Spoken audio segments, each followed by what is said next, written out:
A controversy has been plaguing the shiny hunting community since the release of Pokemon Scarlet and Violet, and I'm finally breaking my silence. It's been causing me and many others a bit of difficulty when shiny hunting in the wild, and that is the removal of the tone and the sparkle when shiny hunting in the wild. This video is going to be not so much a response to, but rather a supplement to the Tamahiro most recent video where they are talking about how Game Freak has implemented shiny hunting methods in the past and how they discourage or encourage shiny huntings in game. Highly recommend it. It's very informative, and I think the conclusions that are laid out in that video are very much sound. And I agree with them. I just want to add on to it a little bit in this video. I will link that video in the description. Definitely go watch it. Last week, I released a short, which was a clip from a longer montage video that I had put out a long time ago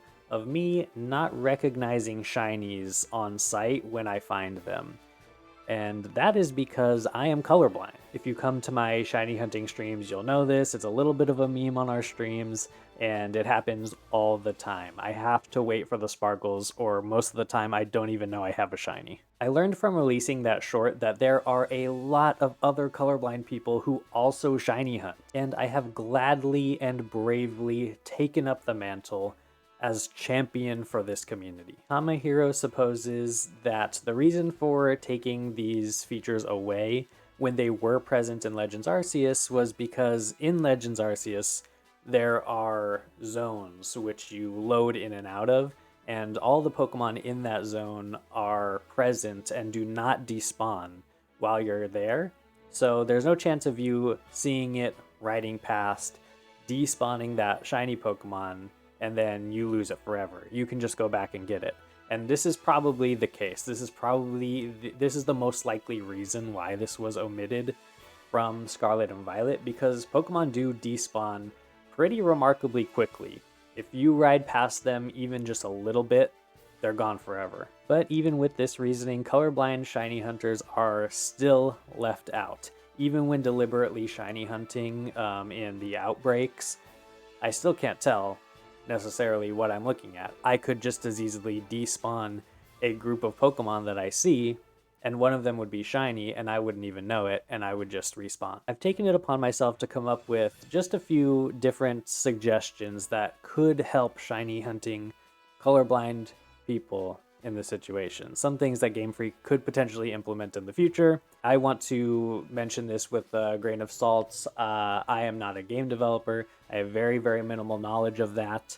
So if anyone is a game developer and wants to tell me about the impossibility or possibility of these things, I am 100% open to that criticism. I very barely know what I'm talking about here.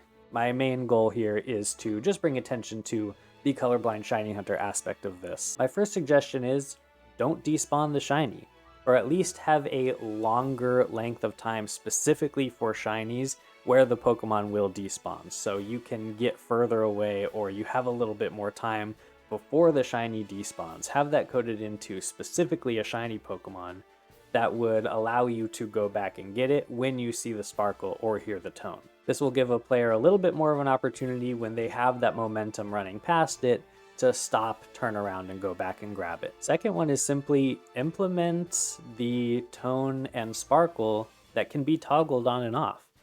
If anyone who doesn't need it feels like it's in the way or feels like they're missing too many shinies, they can easily just turn the feature off.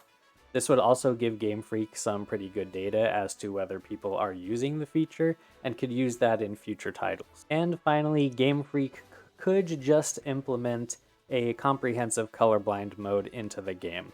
I think this one is the least ideal because it would likely drastically alter the colors of not just shiny Pokemon, but also most of the Pokemon. Since the shiny coloration is specifically what we're looking for, this obviously isn't an ideal choice.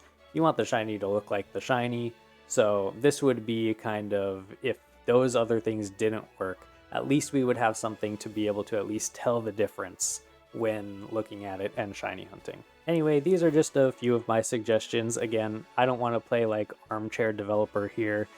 Just wanted to give my thoughts as someone who has had this issue not only in this most recent game, but in past games as well due to my color blindness, and that's pretty much it.